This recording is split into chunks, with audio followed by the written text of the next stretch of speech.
예수님께서 38년 된 병자를 고치신 후 유대인들과 논쟁이 벌어지게 됩니다.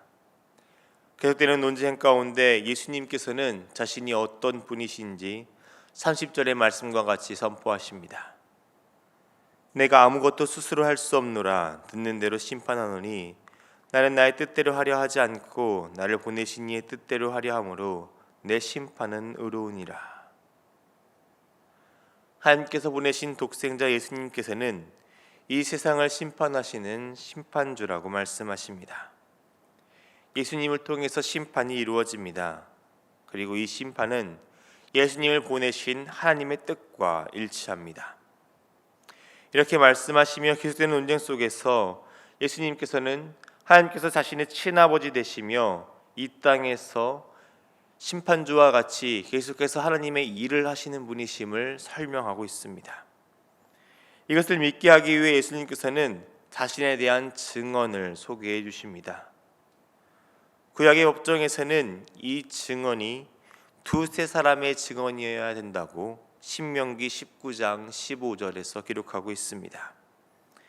그렇기 때문에 31절과 32절의 말씀과 같이 유대인들의 눈높이에 맞춰서 예수님께서는 4가지 증언을 들어 이 증언이 참됨을 설명하고 계십니다. 먼저는 세례 요한의 증언을 말씀하십니다. 오늘 본문 33절의 말씀을 보겠습니다. 너희가 요한에게 사람을 보내매 요한이 진리에 대하여 증언하였느니라. 우리가 살펴봤던 지난 1장에서 종교 지도자들은 세례 요한에게 사람을 보내어 그가 누구인지 물었습니다. 그때 요한은 자기 자신을 이렇게 이야기합니다. 특별히 오늘 35절의 말씀으로 표현해 보자면 자신은 켜서 비추이는 등불이라고 이야기합니다. 그러니까 자기 스스로는 빛이 아니라고 이야기한 것이죠. 참된 빛이신 예수님을 증언하는 자로서 세례 요한은 그 사명을 감당했습니다. 그러나 예수님은 사람의 증언이 필요가 없으신 분이십니다. 그럼에도 세례 요한의 증언을 가장 먼저 예로 드신 것은 유대인들을 위해서였습니다. 세례 요한의 증언을 따라 바른 길로 걷게 되면 예수님께서 어떤 분인지 알게 되어 구원을 받을 수 있게 되기 때문입니다. 두 번째 증언은 예수님께서 하시는 일이 그 증언이 된다는 것입니다. 본문 36절의 말씀을 보겠습니다. 내게는 요한의 증거보다 더 큰 증거가 있으니 아버지께서 내게 주사 이루게 하시는 역사 곧 내가 하는 그 역사가 아버지께서 나를 보내신 것을 나를 위하여 증언하는 것이요. 예수님께서 공생의 기간 동안 보여주신 기적들은 사람의 힘으로는 할 수 없었던 일들이었습니다. 이 기적은 하나님께서 예수님을 통해 그 땅 가운데 이루신 역사였기 때문입니다. 목수가 나무로 물건을 만들듯이 그리고 어부가 물고기를 잡듯이 예수님께서 하시는 이 일들이 예수님에 대한 증언이 된다는 것입니다. 즉 신이신 하나님께서 보내신 하나님의 아들이기 때문에 이 모든 일들이 가능했다는 것이죠. 세 번째 증언은 하나님 아버지의 증언입니다. 37절과 38절의 말씀을 보겠습니다. 또한 나를 보내신 아버지께서 친히 나를 위하여 증언하셨느니라. 너희는 아무 때에도 그 음성을 듣지 못하였고 그 형상을 보지 못하였으며 그 말씀이 너희 속에 거하지 아니하니 이는 그가 보내신 이를 믿지 아니함이라. 예수님께서 세례를 받을 당시 하늘에서 하나님의 음성이 있었습니다. 그 음성이 마태복음 3장 17절에 기록되어 있습니다. 하늘로부터 소리가 있어 말씀하시되 이는 내 사랑하는 아들이요 내 기뻐하는 자라 하시니라. 하나님께서 직접 예수님께서 자신의 사랑하는 아들이라고 증언하셨습니다.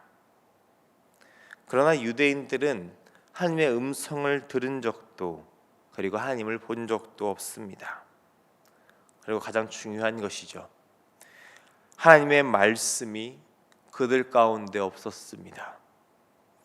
이렇게 하나님을 모르니 하나님께서 직접 증언하시고 하나님께서 보내신 그 예수님을 도통 믿을 수가 없었던 것이죠.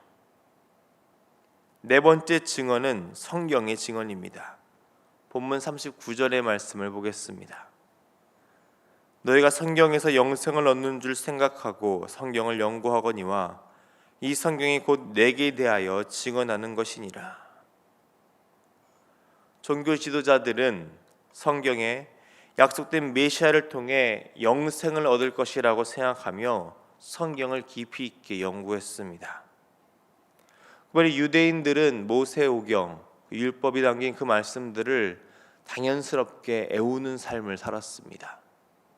그 말씀을 애우고 말씀을 깊이 연구하는 삶을 살았음에도 그들은 예수님에 대해서 믿지 않았습니다. 그렇게 성경이 예수님에 대해서 증언을 하고 있지만 정작 예수님을 보고도 예수님께서 영생을 주시는 분이심을 인정하지 않았던 것이죠. 그러니 예수님께 나아가지 않습니다. 이렇게 예수님에 대한 증언이 명백함에도 유대인들은 예수님께서 하나님의 아들이심을 인정하려 하지 않았습니다. 그 이유를 예수님께서는 알고 계셨죠. 그것을 42절의 말씀으로 설명해 주십니다.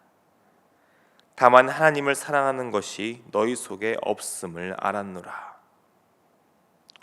유대인들, 특별히 종교 지도자들은 말로는 그리고 행동으로는 그럴듯하게 하나님을 사랑한다고 이야기했지만 이들은 정작 그들의 마음속 깊이 하나님을 사랑하는 마음이 없었다는 것입니다.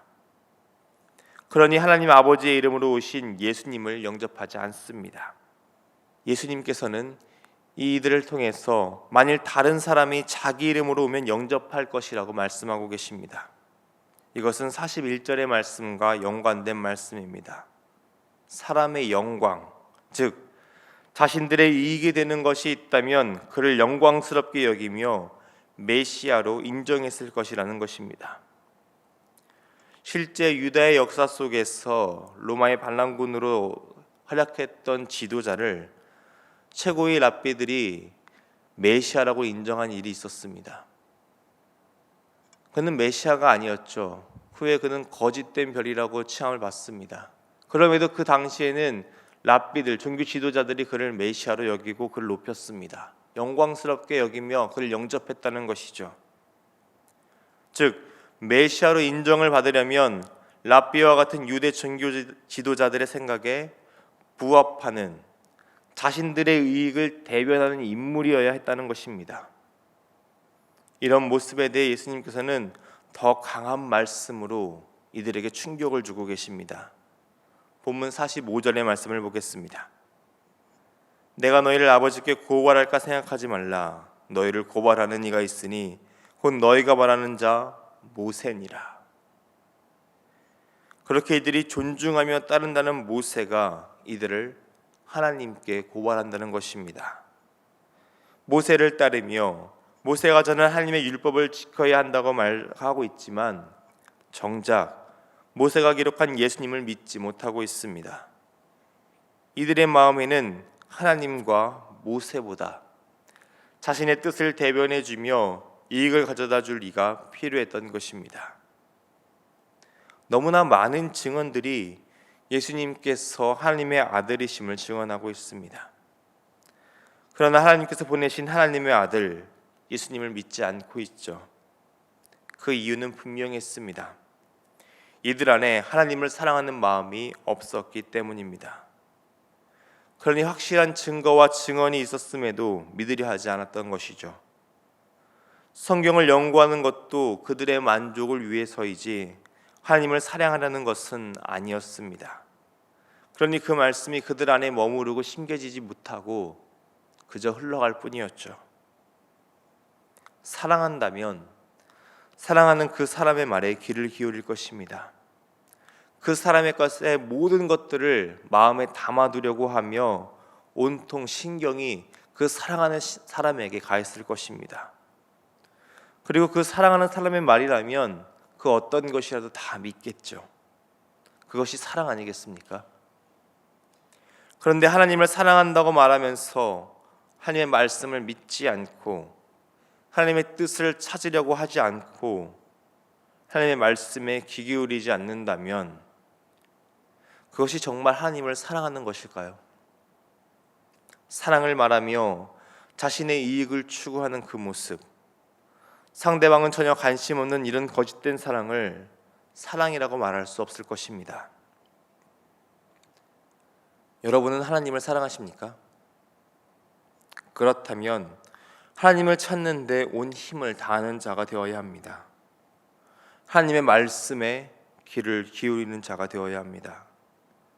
우리 자신의 소리와 뜻을 위하여 하나님을 이용하고 겉으로만 따르는 척하는 거짓된 신앙의 모습이 있다면 단호하게 끊어내어야 합니다.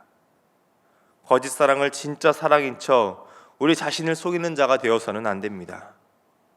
우리를 향한 하나님의 말씀을 우리 마음에 들지 않는다고 해서 무시하고 기울이지 않는 그 죄의 자리에서 벗어나야 합니다.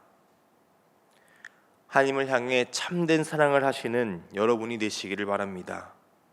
하나님을 온 마음 다해 사랑하는 여러분이 되시기를 또한 바랍니다. 새벽마다 하나님의 말씀을 사모하며 기도의 자리에 나와 하나님과 친밀한 교제를 나누시는 여러분 가운데 하나님의 크신 사랑이 충만하며 하나님의 사랑 안에서 복된 삶을 살아가시기를 주님의 이름으로 축원합니다. 기도하겠습니다. 사랑의 하나님, 우리를 향한 하나님 아버지의 사랑에 감사를 드립니다. 우리를 사랑하셔서 독생자를 보내주시고 또한 예수님께서 자신의 모든 것을 다해 섬기시며 사랑해 주셨기에 오늘 우리가 이렇게 하나님의 자녀로 살아가며 구원을 누리는 자가 되었습니다. 그 사랑에 감사하며 오늘 우리도 하나님을 전심으로 사랑하는 자가 되게 하여 주옵소서. 종교 지도자들과 같이 자신들의 이익만을 계산하며 거짓된 사랑을 하고 불신의 마음이 찾아오지 않도록 우리의 생각과 마음을 주관하여 주시기를 간구합니다.